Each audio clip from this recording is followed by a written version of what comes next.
नमस्कार दोस्तों। व्यक्ति नीच नहीं होता, उसके कर्म नीच होते हैं। व्यक्ति बड़ा नहीं होता, उसके कर्म बड़े होते हैं। और जब कर्म बड़े होते हैं तो व्यक्ति बड़ा हो जाता है। और जब कर्म नीच होते हैं तो व्यक्ति नीच हो जाता है। जी हां, यह बात हमारे धर्म शास्त्रों में भी कही गई है। और इस बात को वैष्णो माता के दर्शन करने जाते वक्त, पैदल जाते वक्त, भारत के नेता प्रतिपक्ष राहुल गांधी ने कहे थे। राहुल गांधी ने यह शब्द तब कहे थे जब तमाम मुद्दों को लेके भारतीय जनता पार्टी आरएसएस के लोग सवाल उठाते थे। आज वह प्रमाणित होता है तमाम सारी घटनाओं से। एक नीचता का क्रम हमें देखने को मिला भारत के जब गणतंत्र दिवस था। इस गणतंत्र दिवस पर निश्चित रूप से भारत के जितने डिग्निटीज हैं, यानी मंत्री हो या दूसरे और विशिष्ट लोग हो या भारत के शैडो प्राइम मिनिस्टर जो इस समय राहुल गांधी हैं वो हो, तो उस समय यह सामने मिला। जब यह सामने मिलता है तब हमने वहां पर क्या देखा कि वहां पर जो पहली पंक्ति होती है, क्योंकि प्रधानमंत्री के बाद में शैडो प्राइम मिनिस्टर यानी नेता प्रतिपक्ष की हैसियत होती है, तो उसे सदैव अग्रिम पंक्ति में रखा जाता है। उस पंक्ति में जिसमें कैबिनेट मिनिस्टर के सीनियर मोस्ट कैबिनेट मिनिस्टर्स बैठते हैं। तो जब ऐसे बैठते हो और वहां पर इस तरह से हो रहा हो तो निश्चित रूप से बात होनी चाहिए कि आखिर आज क्या हो रहा है। मैं इसके पहले पिछला दिखाता हूं।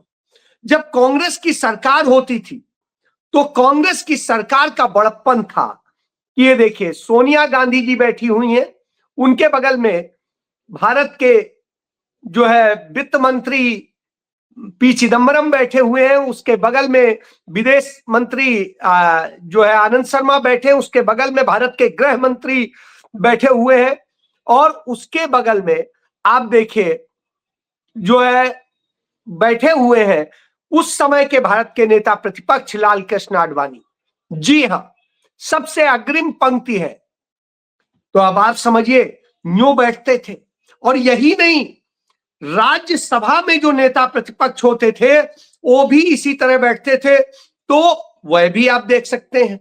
ये देखिए नेता प्रतिपक्ष राज्यसभा और नेता प्रतिपक्ष लोकसभा दोनों अग्रिम पंक्ति में बैठे हुए हैं और बराबर बैठे हैं उन लोगों के जो उस समय के थे। तो यह कांग्रेस की सरकार के समय में था। लेकिन आज क्या हो रहा है वह भी देख लीजिए। आज की स्थिति आप ये देखेंगे। मातरम की थीम के साथ कर्तव्य पथ पर आगे बढ़ती हिमाचल प्रदेश की झांकी। तो अब आप सोचिए आज वो लोग बैठाए जा रहे हैं जो लोग असल में कहां है। यानी नेता प्रतिपक्ष से पहले बैठा दिया जाता है उन लोगों को जो बहुत जूनियर स्थिति में या जो किसी संवैधानिक पद को धारण नहीं करते हैं। जब यह स्थिति हो तो आप किस उसकी बात करेंगे। फोटो में आप देख लीजिए, ये स्थिति है। तमाम सारे चेहरे होंगे। अग्रिम पंक्ति में शिवराज सिंह चौहान बैठे हैं, लेकिन उसके बाद देखिए आप अगल बगल कौन बैठे हैं। राहुल गांधी और नेता प्रतिपक्ष मल्लिकार्जुन खड़गे पिछली पंक्ति में बैठा दिए गए। उसके पहले तमाम सारे वो लोग बैठे हुए हैं जो कोई संवैधानिक पद धारण नहीं करते। आप क्या कहेंगे। भारत में लोकतंत्र है। भारत में यदि लोकतंत्र की गरिमा को समझना होगा तो हमें देखना होगा ये पंडित जवाहरलाल नेहरू थे, और पंडित जवाहरलाल नेहरू के समय की बात जब होता था किस तरीके से आदर देते थे और सबको एक सम्मान होता था। यह गणतंत्र दिवस के परेड के समय का मौका है। तो यह स्थिति होती थी। नेहरू आगे आगे नहीं होते थे, ना अपना चेहरा वो करते थे, आप यह देख सकते हैं। तो आज में और तब में यह अंतर है। इसीलिए नेहरू बड़े कहे जाते हैं और बाकी को कहा जाता है। आप देखिए नेहरू किस तरह से इंतजार कर रहे होते हैं खड़े राष्ट्रपति का, और कितने आदर के साथ स्वागत करते हैं। आज अपमान हो रहा है देश का, ये नीचता की हरकतें आपको वही नहीं सब जगह देखने को मिलेगी। भारतीय जनता पार्टी का राष्ट्रीय अध्यक्ष नितिन नवीन को लेकर के आदित्यनाथ, अजय सिंह बिष्ट उर्फ आदित्यनाथ बांके बिहारी के मंदिर में जाता है, तो वहां के जो सेवायत हैं वो गोसाई, उनकी औरतों को कैसे मार के भगाया जाता है और क्या क्या किया जाता है, वह भी देख लीजिए। वह भी देखना बेहद जरूरी है, क्योंकि आप जानिए कि किस तरह से अपमानित किया जा रहा है।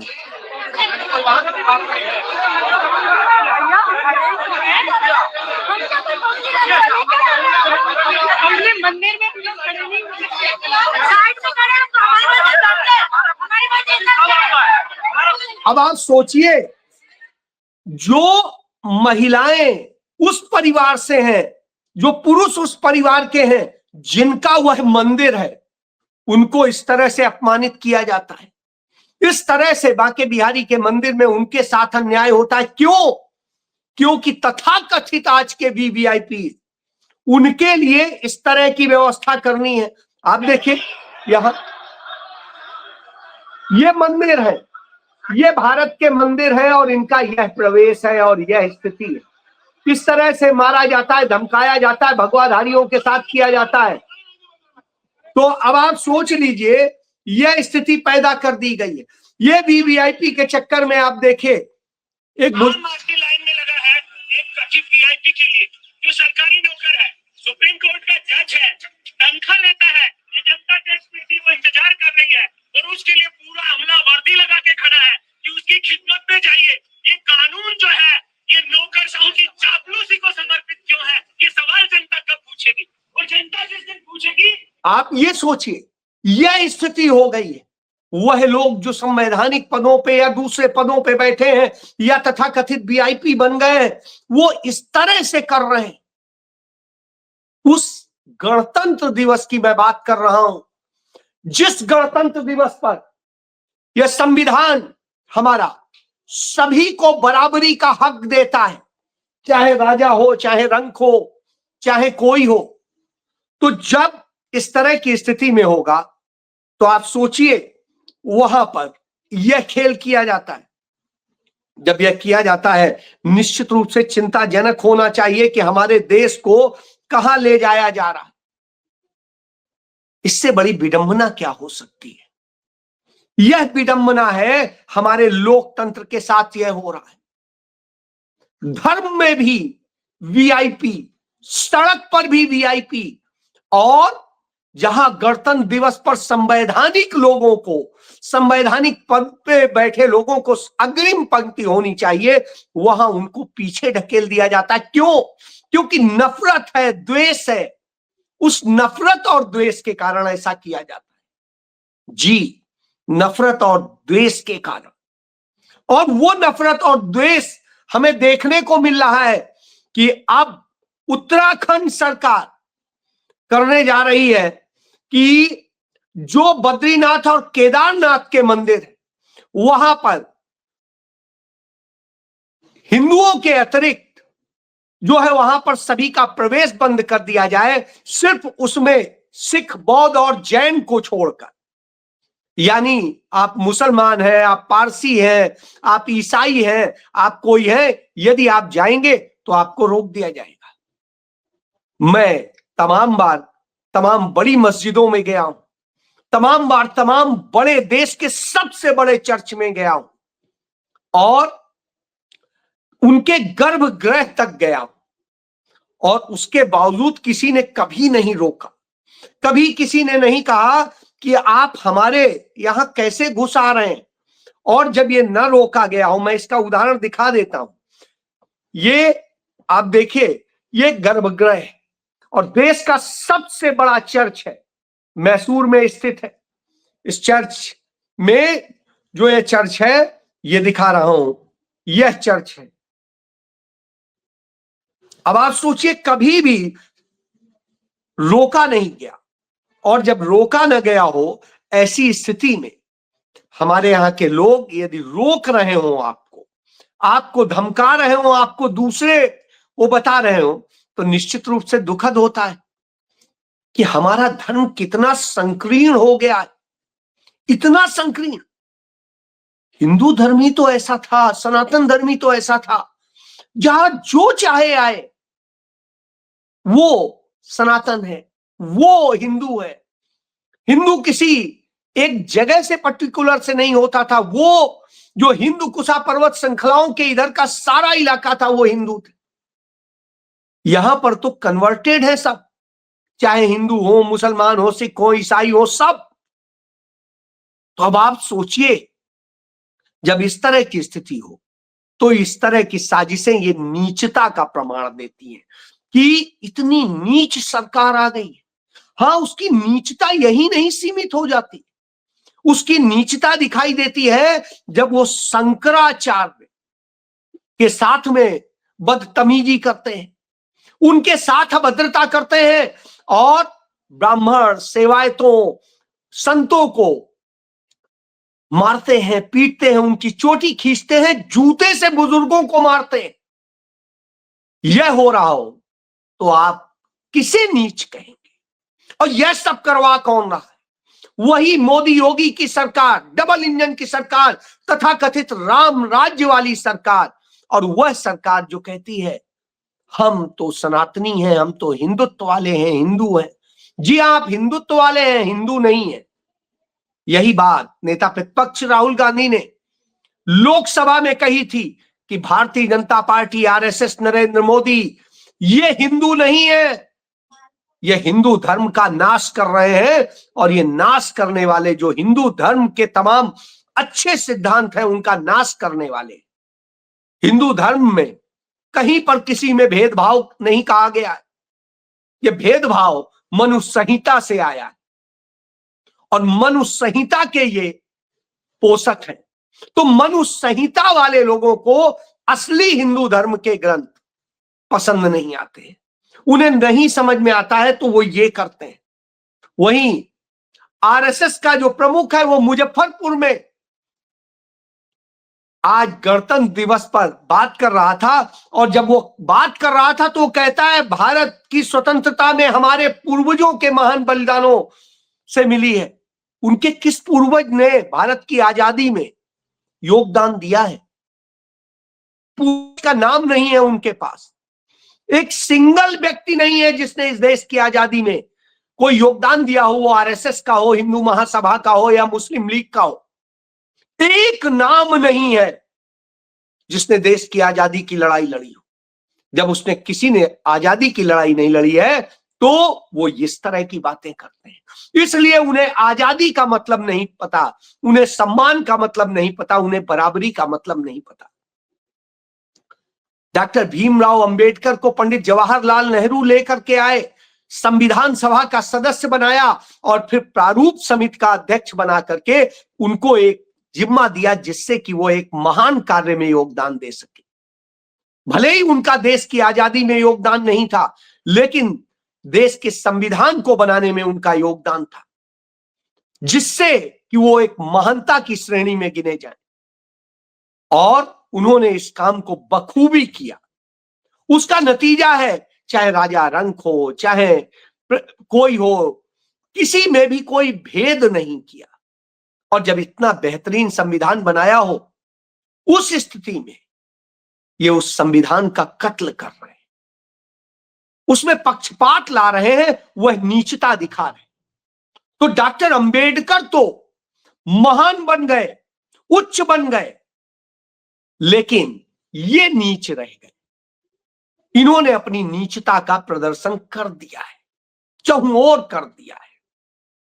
जिस गांधी नेहरू परिवार ने इस देश की आजादी में महान योगदान दिया, उसको इस तरीके से अपमानित करते हैं। और इनके यहां किसी चीज का मतलब नहीं। पटना में डबल इंजन की सरकार है और पटना में कार्यक्रम में राज्यपाल की कुर्सी पर नीतीश कुमार बैठ गए, जो कि मुख्यमंत्री हैं, और मुख्यमंत्री की कुर्सी पर संजय झा बैठ गए, और लेडी गवर्नर की कुर्सी पर सम्राट चौधरी बैठ गए। अब आप सोचिए, इन्हें उन पदों की भी कोई गरिमा नहीं पता है, क्योंकि इनके यहां सब नीचता के क्रम चल रहे हैं। जब नीचता के क्रम चल रहे हो तभी राजस्थान में अजमेर में गवर्नमेंट इंटर कॉलेज का एक प्रिंसिपल, वो जो है वो बोलता है, मनोज बेहरवाल, वो कहता है कि पाकिस्तान हमारा बड़ा भाई है। आजादी मिली तो देश में 3 नेता थे, गांधी, जिन्ना और अंबेडकर। नेहरू का नाम ही नहीं था। अब आप सोचिए, ये आरएसएस से दीक्षित है और यह बताता है, जबकि उसे यही नहीं पता कि आजादी मिलने के पहले ही पंडित जवाहरलाल नेहरू को सत्ता के एक महान पद पे बैठा दिया गया था, जो आज के दृष्टिकोण से देखें, चाहे उसे उपराष्ट्रपति कह सकते हैं या उसे कार्यवाहक प्रधानमंत्री कह सकते हैं, उस तरह से कर दिया गया था। लेकिन यहां तो कुछ भी कहा जा सकता है। तो आप ये समझ सकते हैं, इस तरह का ये ज्ञान देते हैं, तो ये लोग जब ये ज्ञान देंगे तो कितने काबिल होंगे, आप समझिए। तो ये है इनका चरित्र, और जब यह चरित्र हो तो उसके खिलाफ आवाज उठती है, और आवाज हर तरफ से उठने लगी है। और जब हर तरफ से आवाज उठने लगी है, इनको लानत मिलने लगी है, तो ये परेशान हो गए। ऐसे में बरेली में जो सिटी मजिस्ट्रेट है अलंकार अग्निहोत्री, जो 2016 बैच के ऑफिसर हैं, उन्होंने राज्यपाल को और मुख्यमंत्री को अपना इस्तीफा भेज दिया, और इस्तीफे में उन्होंने कह दिया कि जिस तरह से